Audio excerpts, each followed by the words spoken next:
नमस्कार, आप देख रहे हैं हॉट टॉक भारत। मैं हूं दिवाकर विक्रम सिंह। नेपाल के घटनाक्रम के बाद प्रधानमंत्री का मणिपुर जाना और वहां से नेपाल की कार्यवाहक प्रधानमंत्री सुशीला कार्की को भारत का हर सहयोग देने का एक वायदा करना और साथ ही साथ 140 करोड़ के आवाम का संदेश भेजना, इतना तो साफ हो गया कि भारत और नेपाल दोनों का एक ऐसा रिश्ता है जिसे इस संक्रमण काल में भी बहुत मजबूत करने की जरूरत है और भारत ने वो संकेत कर दिया है। नेपाल भी ऐसा ही चाहता है, क्योंकि नेपाल में जो कुछ भी हुआ है, जितनी समझदारी सेना ने दिखाई है और वामपंथी सरकार के बड़े बड़े वायदे जो इतने खोखले हुए कि उनके कुछ मंत्रियों की वीडियोस जो मास पीपल या जेनजीज द्वारा उनकी जो पिटाई हो रही है, उसके वीडियो देखने के बाद तो यह स्पष्ट हो गया कि बात सिर्फ सोशल मीडिया पर बैन की नहीं थी, ये बहुत दिनों का आक्रोश था और युवकों ने उसे सड़कों पर ला दिया। हालांकि उसके पीछे षड्यंत्रकारी शक्तियों का हाथ है, और वो क्यों है, ये कर्नल वीरेंद्र शाही सर जो हमारे साथ जुड़े हुए हैं, लगभग प्रतिदिन जुड़ते हैं और आज हालांकि एक दिन वो नहीं जुड़ पाए, लेकिन आज वो फिर जुड़े हुए हैं। ज्यादा इसको उन्होंने प्रोसेस किया है, खबरों को अपने सूत्रों के माध्यम से, अपने सैन्य सूत्रों के माध्यम से, अपने विवेक से, और नेपाल पर अभी वो कुछ और ऐसी बात रखना चाहते हैं जिसे सुन और समझकर हम और नेपाल बहुत आगे बढ़ सकते हैं। वो शक्तियां कौन सी हैं जो वास्तव में इस जेनजीज के पीछे प्रभावी रूप से सक्रिय रहीं, और क्या भारत को अब करना चाहिए, क्योंकि नेपाल हॉट स्पॉट है पाक परस्तों का, आतंकियों का, आईएसआई की गतिविधियों का, चीन की गतिविधियों का, अमेरिका की गतिविधियों का। और बड़ा सवाल तो यह है कि बिना भारत के नेपाल का काम चलेगा नहीं। इसलिए पूरी दुनिया के हर एक मुद्दे से ज्यादा इस समय नेपाल, और वो भी संप्रभु नेपाल, शांत नेपाल और भारत के समर्थन से आगे बढ़ने वाला नेपाल फिलहाल हमें चाहिए, जहां तक विदेश नीति का संबंध और संदर्भ है। कर्नल वीरेंद्र शाही सर उस टॉपिक पर बात करेंगे कि समस्या कहां खड़ी हुई है और कहां हमें बहुत सचेत होना चाहिए। सर, बहुत बहुत स्वागत। इसी मुद्दे से आप शुरुआत करिए। धन्यवाद दिवाकर जी, आपने इस प्रोग्राम पर मुझे शामिल किया। सैनिक रूप से जब मैं देखता हूं तो मुझे पिछला कुछ कल याद आता है, जिसकी की हिस्ट्री ये चाइनीज इंटेलिजेंस, करप्शन, जिन दो मेन चीज़ों का जिक्र जो जेन जी ने किया और जिसके कारण कहते हैं उसके बाद ये सोशल मीडिया बंद होना और यह होना, मेरी जो दृष्टि है वो इससे ज्यादा पुरानी है। मैं भूल नहीं पाया हूँ किस तरह पाकिस्तान कैंप में ट्रेन हुए आतंकी श्रीलंका से डायरेक्ट फ्लाइट लेकर काठमांडू और काठमांडू से तराई के रास्ते से स्मगल किए जाते थे और आज भी किए जाते हैं सर, आज भी किए जाते हैं और आज भी किए जाते हैं। मैं ये भी नहीं भूल पाता हूँ कि किस तरह से तराई रीजन की डेमोग्राफी को जबरदस्त तौर पर चेंज किया गया ताकि वो एक आम रास्ता बन जाए, क्योंकि नेपाल और भारत के बीच में ऐसी कोई सीमा नहीं थी, बॉर्डर नहीं था जहां वीसा या पासपोर्ट लगे। सही बात करते थे। तो उसका फायदा उठाते हुए आतंकी वहां से आते थे, सरेआम आते थे। और दुख की बात है कि तराई से लेकर, मैं जम्मू कश्मीर का रहने वाला हूँ, यहाँ तक जम्मू और कश्मीर इसी तरह देश के और भागों में भी उनको फैसिलिटेट किया जाता था कि रास्ते में वो पकड़े ना जाएं। सर, मैं आपको कई यहाँ बार रोकूंगा, मैं आपको रोकूंगा, इसलिए आप इसको था नहीं कहिए सर, अभी हो रहा है। एक सूचना है कि 8 आतंकी नेपाल के रास्ते बिहार में एंट्री किए हैं और बिहार चुनाव की घोषणा नहीं हुई है, उसके पहले वहां उनको बहुत बड़ा टारगेट दिया गया है। 1 महीने पहले की खबर है सर ये।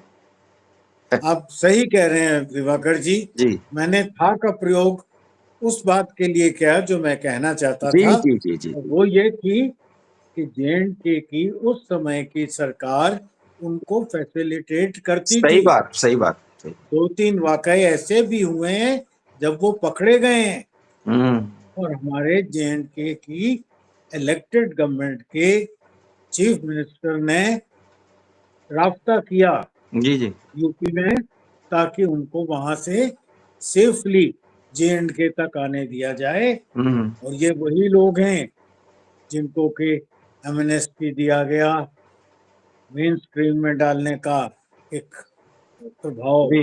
या एक ड्रामा किया गया, और ये स्लीपर सेल्स में बदली हो गए, जो वक्त ब वक्त अब उभर आते हैं और आने वाले आतंकियों की सहायता करते हैं, उनको शेल्टर देते हैं। जी जी जी। तो सैनिक रूप से ये वो जो लोग हैं, और जो नेपाल इनका एक ट्रांजिट कैंप बना हुआ था, जी जी जी।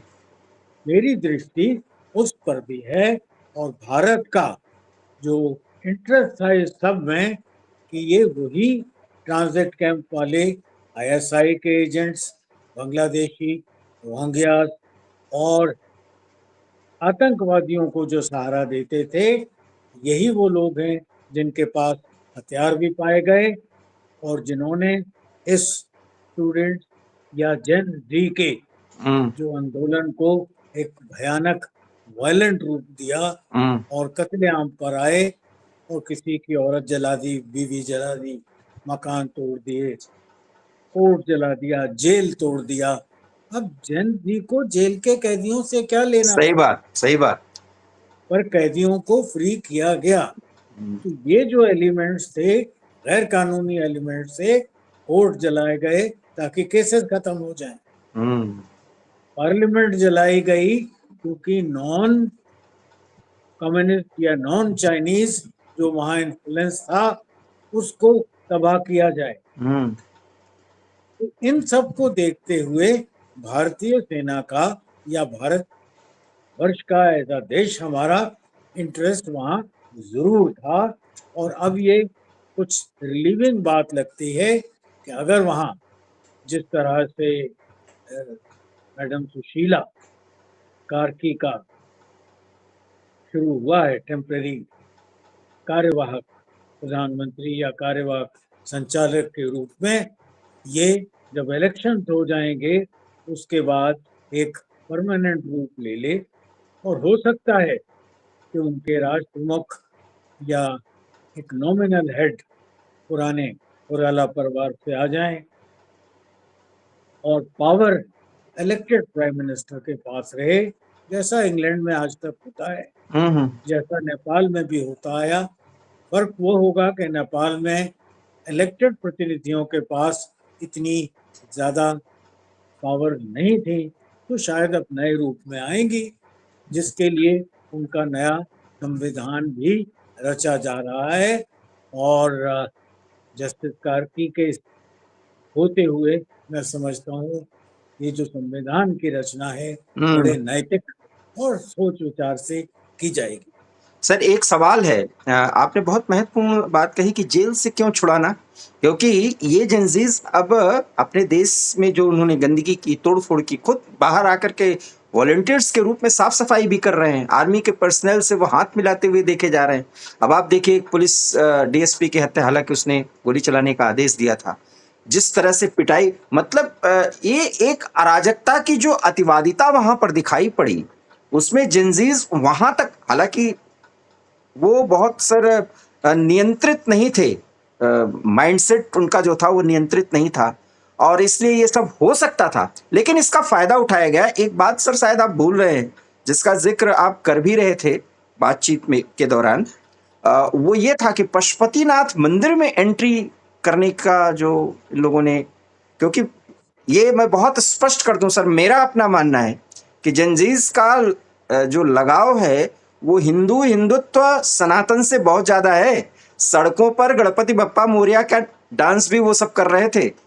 जेंजीज में अब ये बाइफर्केशन करने की कोशिश की जा रही है लेफ्ट लिबरल गैंग की तरफ से, कि वहाँ का प्रधानमंत्री ब्राह्मण, वहां का राष्ट्रपति ब्राह्मण, भाई वो हिंदू है, दैट्स ऑल। और इस हिंदू और हिंदुत्व के प्रति जेनजीज का लगाव दिखा है, अपने देश के प्रति उनका लगाव दिखा है। यहाँ पर डिस्ट्रक्टिव फोर्सेस में आईएसआई भी हो सकती है, वामपंथी चीन के द्वारा भी गाइडेड हो सकते हैं, उनके एजेंट्स हो सकते हैं जो उनमें घुल मिल गए और ये सब कुछ किया। इसलिए भारत को इन सब चीजों पर बहुत ध्यान दे करके आगे भी व्यवहार करना होगा। सवाल अब यहीं से आता है सर, आगे करना क्या है? देखिए, एक तो जो ये इतने कैदी निकले हैं, ये चाइना तो जाते से रहे, हाँ हाँ, सही बात है। लैंडलॉक कंट्री है और किसी देश में रास्ता नहीं होता, ले देकर वही तराई का एरिया और वही भारत की घुसपैठ आ जाती है। सबसे पहले हमें अपनी तराई की सीमा को बहुत सख्त तरीके से निगरानी में रखना रखना है। होगा। दूसरा, हमारी कुछ एजेंसीज शायद तत्पर हो गई होंगी ये जानने के लिए कि आइडेंटिफाई करें ये कौन एलिमेंट्स थे, हम्म। उनके काउंटर में आने वाली नेपोलीज सरकार के साथ किस तरह बात की जाए कि वो जो सेफ हेवन या सेफ ट्रांजिट कैंप टेररिस्ट के लिए बना हुआ था वो अब हरकत रुक जाए। जिस तरह हमने अपनी सीमाएं पाकिस्तान के साथ सील की हैं और फिर भी पहलगाम जैसे इंसिडेंट हो जाते हैं, कोई बड़ी बात नहीं है, हथियार यहाँ पहुंचे हों और ये लोग नेपाल के जरिए आए, बिल्कुल ऐसा हो सकता है सर। ऐसी और भी जितनी भारत में संभावना बड़ी है। घटनाएं हुई हैं आज जी, तक, और जितनी होंगी, ऐसा तो नहीं है कि ज्योतिषी विश्लेषण हो जाएगा कि जितनी होंगी वो सब नेपाल का कहीं ना कहीं उसमें कांटेक्ट है, उसका जुड़ाव नेपाल से होता ही होता है। इसलिए नेपाल हमारे लिए बहुत महत्वपूर्ण है। जी हमारे अपने भी क्रिमिनल्स, जी जी आपने देखा होगा जब पकड़े जाते हैं जी। या उनको पकड़ने का अंदेशा होता है तो उनकी एक बड़ी कोशिश होती है कि नेपाल की सीमा पार करके नेपाल में चले जाएं, जो लाजमी कारण उसका यही हो सकता है कि शायद उनको वहां पर शेल्टर मिल जाता था, सही बात है। जिसको अब रोकने की आवश्यकता होगी। और जब उनकी नई सरकार आए और हमारा उनके साथ मेल मिलाप हो तो इन सब गतिविधियों को रोकने के लिए सुदृढ़ तरीके अपनाने की आवश्यकता होगी। करण सर, एक बड़ा सवाल है कि जो आगे सरकार आएगी, क्योंकि आने वाले 15 मार्च तक वहां सरकार बन जाएगी, क्योंकि इलेक्शन की तिथि की घोषणा मैडम कार्की ने कर दी है, जस्टिस कार्की ने कर दी है, और बहुत ईमानदार महिला रही हैं और भारत के प्रति उनका लगाव है। बनारस बीएचयू की संस्कृति और वाराणसी काशी की संस्कृति उन पर प्रभावी है, वो बार बार इंटरव्यूज में कह भी रही हैं, बता भी रही हैं। निश्चित रूप से, क्योंकि वो तो 6 महीने के लिए हैं, 6 महीने से ज्यादा वो उनको रहना नहीं है। अब सवाल यह है कि जो भी पार्टीज आ रही हैं, इन जिन से भी जुड़ी हुई पार्टियां हो सकती हैं, या जिस वामपंथी पार्टियों से इतनी नफरत वहां के जिनजीज में, वो भी आ सकते हैं, क्योंकि संविधान जो बना है सर, कॉन्स्टिट्यूशन, उसको इन लोगों ने बरकरार रखा है और उसकी व्यवस्था के तहत ही सब कुछ होगा। संसद भी भंग नहीं हुआ है अभी। तो ये सब चीजों को अगर देखा जाए तो वामपंथी अभी भी प्रभावी हो सकते हैं। भारत उसको बैलेंस कैसे करे, एक, और मिलिटरीली आर्मी के दृष्टिकोण से हमें नेपाल से किस तरीके से ज्यादा बेहतर कनेक्शन, हालांकि वो डिप्लोमेटिक तरीके से बेहतर होगा, क्योंकि हमारे यहाँ आर्मी जो है वो सरकार के द्वारा नियंत्रित होती है, अपने मन से वो निर्णय नहीं ले सकती। लेकिन इसमें हमें क्या कुछ ऐसा करना चाहिए जिससे नेपाल डेस्टिनेशन न बने, उन आतंकियों का हब न बने जो अभी तक भारत के खिलाफ बनता रहा है? दिवाकर जी, लैंडलॉक होने की वजह से और अब चाइनीज इन्फ्लुएंस के हट जाने की वजह से कोई भी सरकार नेपाल में जो अब आएगी उनकी काफी निर्भरता भारत पर होगी। लेकिन क्या आप मानते हैं सर, मैं बहुत छोटा और मौजूद सवाल है, क्या आप मानते हैं कि नेपाल में चाइना का वर्चस्व खत्म हो जाएगा? ये एक बड़ा सवाल है सर। देखिए, काफी हद तक होना चाहिए। कम्युनिस्ट झंडे को जलाया गया, कम्युनिस्ट ऑफिस को जलाया गया, चाइना द्वारा नियुक्त किए हुए और सपोर्ट किए हुए प्रधानमंत्री और बिल्कुल डिप्टी प्राइम मिनिस्टर, उनकी जो हालत हुई है वो आप सबने देखी सर, है। वहाँ वित्त मंत्री तो की अगर वो पिटाई की बिल्कुल वीडियो देखने पे हंसी भी आती है बिल्कुल और रोंगटे भी खड़े होते हैं। चाइना मुक्त ना भी हो, चाइना के इन्फ्लुएंस में बहुत ज्यादा कमी आ जाएगी, और वही समय है कि एक गैप है जो उसको हमें तीव्रता से फिल करना चाहिए। हम्म, चाइनीज का कुछ मॉनेटरी दबाव अभी भी रहेगा। जो इन्वेस्टमेंट उन्होंने नेपाल में किए थे, हम्म, अब उसके तरीके निकाले जाएंगे। अब श्रीलंका को भी तो इन्हीं आधार में, इन्हीं हालात में हमने उभारा था। हम्म, बिल्कुल म्यांमार में भी जो हमने कदम थोड़े रखे हैं, जी। वो भी इसी को एक इशारा करते हैं। इन सब चीजों को देखते हुए भूटान से हमारे संबंध अच्छे हैं, और मैं नहीं समझता अब आने वाली नेपाल की सरकारें इस सब से कुछ सबक नहीं सीखेंगी, और जो वहाँ आईएसआई या उन शक्तियों का जो पाकिस्तान की आईएसआई के थ्रू मेरा तो इस सब हलचल में शामिल थे, मेरा उनसे तो दूरी बनाएंगे। मेरा तो मानना है कर्नल सर कि अगर नेपाल को हमने बेहतर तरीके से टैकल कर लिया, डिप्लोमेटिक और हर तरीके से, और एक अच्छे संबंध हम बना पाए जो हमारा रहा है दशकों से। हालांकि 30-35 साल से तो वो संबंध नहीं है, बहुत क्लियर बात, लेकिन फिर भी हमारे संबंध हैं। उस हिसाब से अगर हमने इसको टैकल कर लिया इन बदली हुई परिस्थितियों में, तो बांग्लादेश को नियंत्रित करना हमें ज्यादा आसान हो जाएगा सर, क्योंकि ये नेपाल जो है उसको भी कहीं ना कहीं कनेक्ट करता है जहां तक डिस्ट्रक्शन की बात है अगेंस्ट इंडिया। सही बात है दिवाकर जी, और मैं यहाँ तक भी कहने को कोई मुझे संकोच नहीं है जी कि अभी तक हमारी गवर्नमेंट की पॉलिसी, सब गवर्नमेंट की पॉलिसी में रही कि हम लोग देने को बहुत कुछ तैयार हो जाते थे, पर हम लोग इन एक्सचेंज जो एक हमें अपना डोमिनेंस दिखाना चाहिए था, वो शायद हम लोग पिछली सरकारों में नेपाल पर नहीं दिखाए, चाहे दिखा सके। अगर हम उन्हें पावर देते हैं, अगर हम उन्हें पेट्रोल डीजल का रास्ता देते सही हैं, बात। अगर हम उन्हें व्यापार की सुविधाएं देते हैं, अगर हम उन्हें दवाइयाँ और कई किस्म के प्रोडक्ट्स सबसे सस्ते संसार में वो भारत से ले सकते हैं, एजुकेशन की फैसिलिटीज देते हैं, तो इन सब चीजों के बदले मैं व्यापार की ही बात नहीं कर रहा, उसके अलावा एक पॉलिटिकल इन्फ्लुएंस और एक हल्की पकड़ होना वहाँ आवश्यक है, जिसको मैं समझता हूँ अब जब हमारी नई नेपाल सरकार से संधियां होंगी, उनमें एक माइंड में अपर मोस्ट रखा जाना आवश्यक है। बहुत बहुत धन्यवाद कर्नल सर।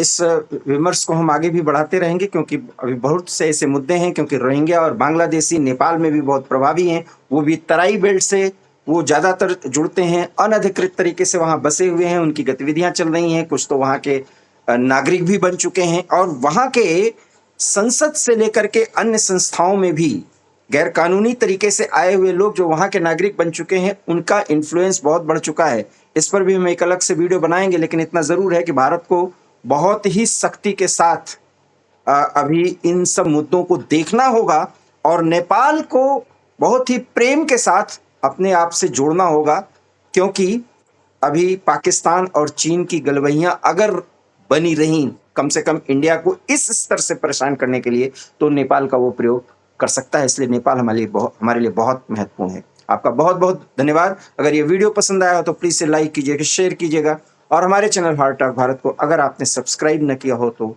उसे सब्सक्राइब कर लीजिए। कर्नल सर बहुत बहुत धन्यवाद। नमस्कार। धन्यवाद दिवाकर जी।